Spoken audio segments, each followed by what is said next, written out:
Hola a todos y bienvenidos a Escucha y Aprende. Soy Sofía. Y yo soy Mateo. ¡Qué alegría tenerlos de nuevo con nosotros! Hoy, Mateo, vamos a hablar de un tema que es fundamental en todos los aspectos de nuestra vida: las habilidades de comunicación. Absolutamente, Sofía. A menudo pensamos que comunicar es solo hablar, pero es mucho más que eso. Es la clave para el éxito personal y profesional, ¿no crees? Totalmente. Ya sea que estés en una entrevista de trabajo, presentando un proyecto en la universidad, hablando con un amigo o incluso pidiendo café, la forma en que te comunicas puede marcar una gran diferencia. Exacto. Pero, ¿qué significa realmente tener buenas habilidades de comunicación? ¿Es solo ser elocuente o hablar mucho? Esa es una excelente pregunta, Mateo. En realidad, una buena comunicación no es solo hablar bien. Implica escuchar activamente, expresar tus ideas claramente, entender las emociones de los demás y saber leer el lenguaje no verbal.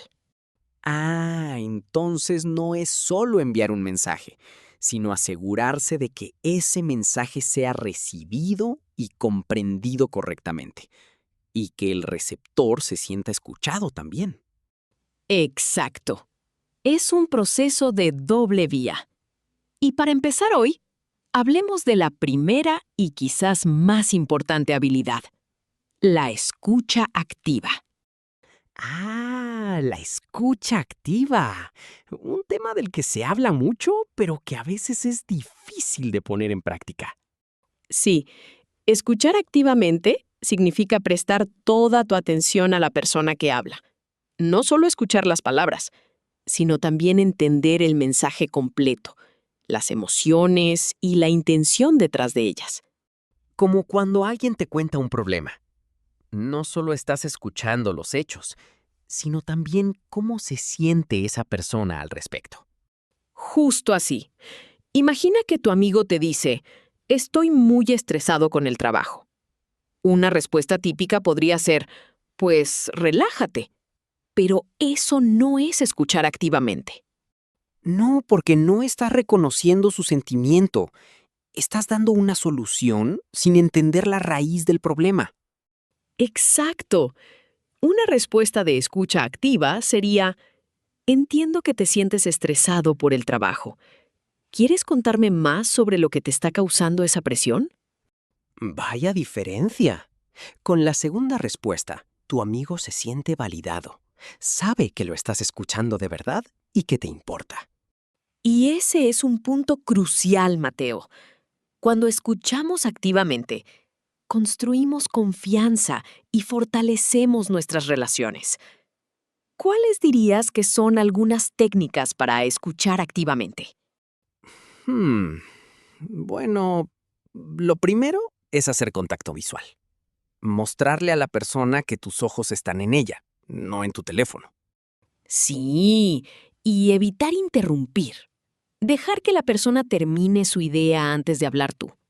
También, asentir con la cabeza o hacer pequeños sonidos como "Ujú" o "ya veo", para mostrar que estás siguiendo la conversación. Eso se llama dar señales de escucha, ¿verdad? Correcto. Se llaman back-channeling en inglés y son pequeños gestos que confirman que estás prestando atención sin interrumpir el flujo del hablante. Y una que me parece muy útil es parafrasear. Repetir con tus propias palabras lo que la otra persona ha dicho, para asegurarte de que has entendido bien. Excelente punto, Mateo. Por ejemplo, si alguien dice: no me siento valorado en mi equipo, tú podrías responder: entonces, lo que me dices es que sientes que tu trabajo no es reconocido por tus compañeros. ¿Es eso? Y si la persona dice, sí, exactamente, sabes que la has entendido. Y si dice, no, no es eso, es más bien que... Entonces te da la oportunidad de corregir tu comprensión. Así es. La escucha activa no solo ayuda a la otra persona, sino que también te ayuda a ti a evitar malentendidos. Es una habilidad que requiere práctica, pero los beneficios son enormes. Pienso en cuántos problemas se podrían evitar si todos practicáramos la escucha activa más a menudo. Menos discusiones, más comprensión. ¡Exacto! Y de la escucha pasamos a la otra parte fundamental de la comunicación, la expresión clara y concisa. Esto es crucial. A veces tenemos una idea brillante en nuestra cabeza, pero al intentar explicarla, se convierte en un desastre confuso. Me pasa todo el tiempo. Es como si las palabras se enredaran al salir. Entonces, Mateo, ¿cómo podemos mejorar nuestra expresión? Lo primero es organizar tus pensamientos antes de hablar. No tienes que escribir un discurso, pero piensa en los puntos clave que quieres comunicar. Sí, como un pequeño esquema mental. Quiero decir A, luego B y terminar con C. Exacto. Y luego, usa un lenguaje sencillo y directo. Evita las palabras complicadas o la jerga si no estás seguro de que tu interlocutor las entienda. El objetivo es ser comprendido, no impresionar con un vocabulario complejo. A veces caímos en la trampa de usar palabras grandes para sonar más inteligentes, pero eso puede crear una barrera.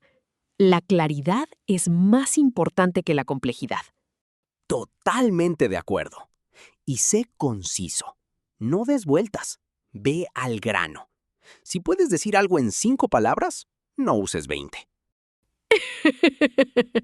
Esa es una buena lección para mí a veces.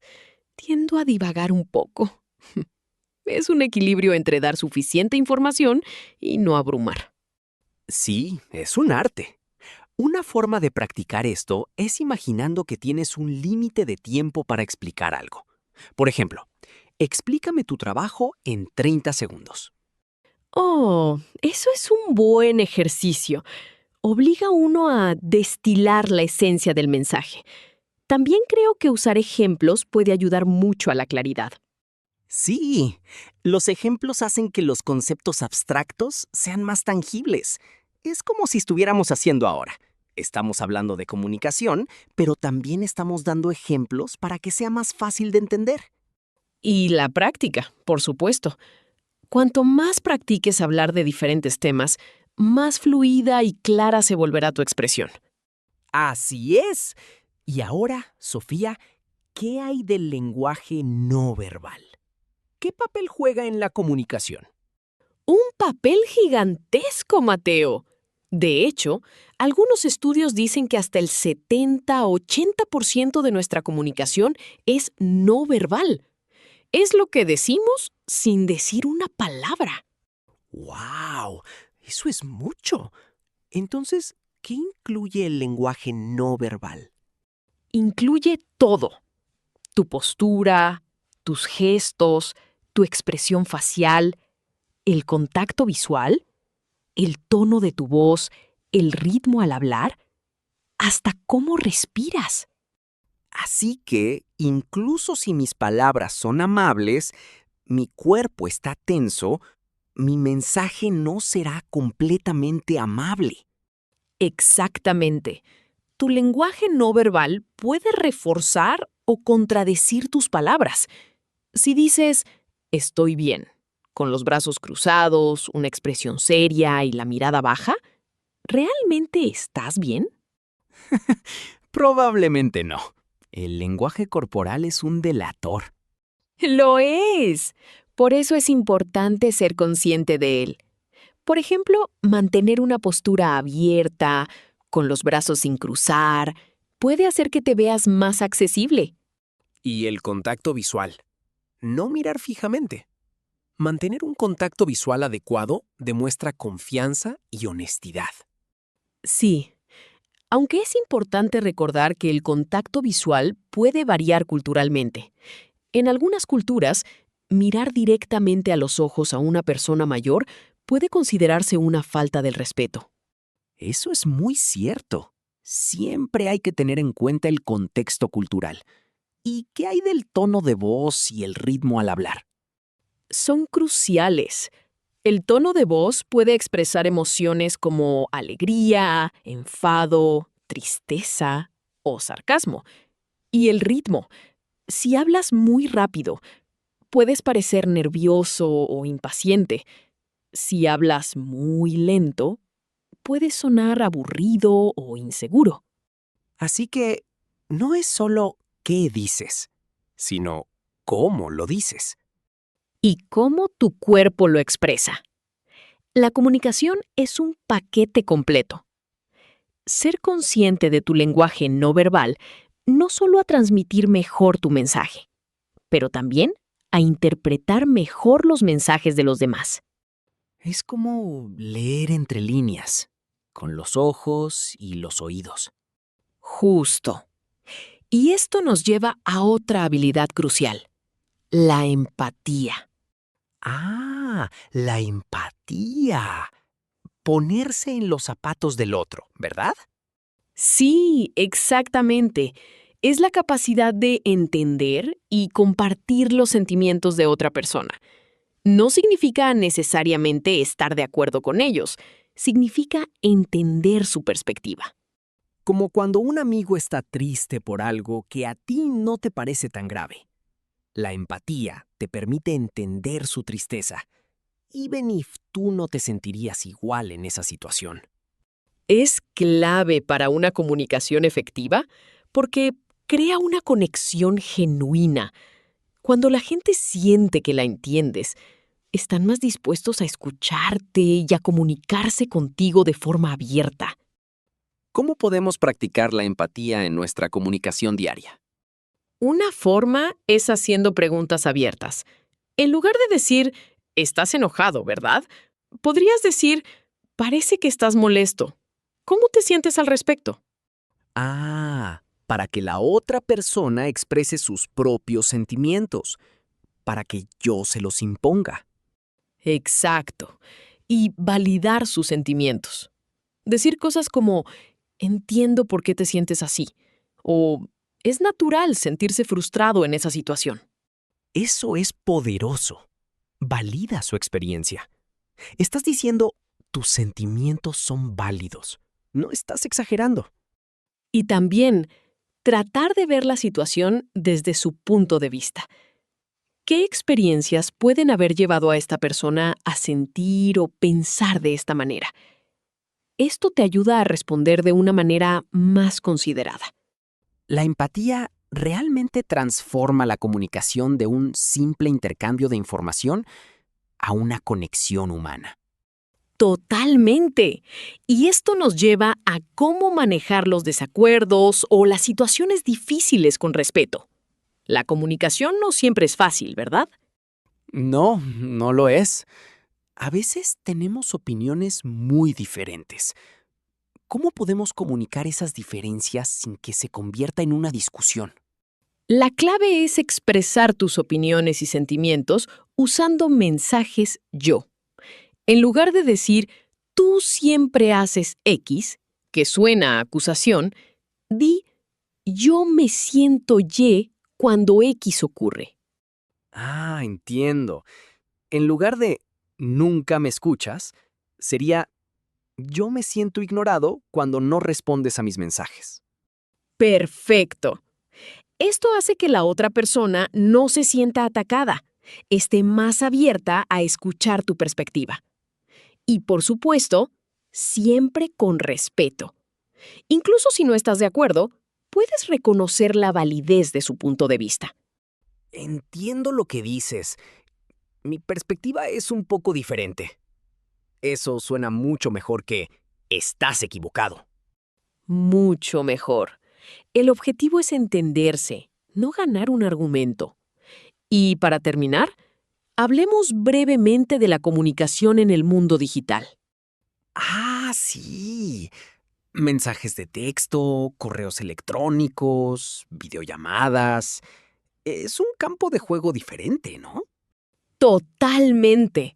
En los mensajes de texto o correos electrónicos, perdemos el tono de voz y el lenguaje corporal, que es más fácil que haya malentendidos.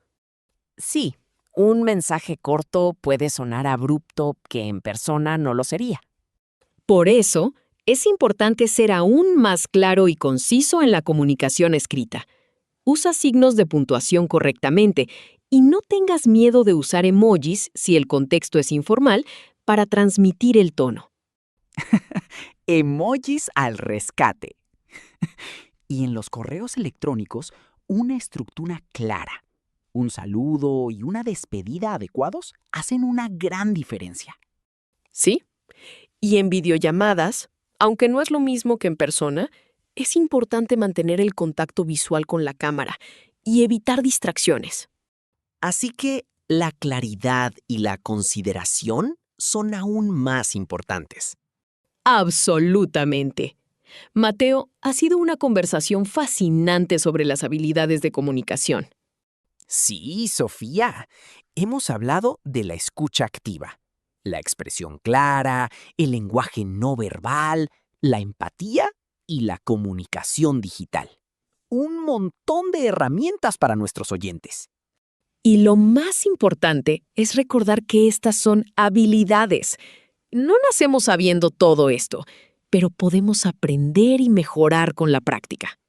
Así que, claramente, te animamos, querido oyente, a elegir una de estas habilidades esta semana. Tal vez escuchar activamente a un compañero de trabajo o intentar ser más conciso en tus correos electrónicos. Pequeños pasos pueden llevar a grandes mejoras. Y con una comunicación más efectiva, el éxito estará más cerca en todas las áreas de tu vida. Muchas gracias por acompañarnos en este episodio de Escucha y Aprende. Esperamos que haya sido útil y divertido. Nos vemos en el próximo episodio. ¡Hasta pronto! ¡Adiós! Y a practicar esas habilidades.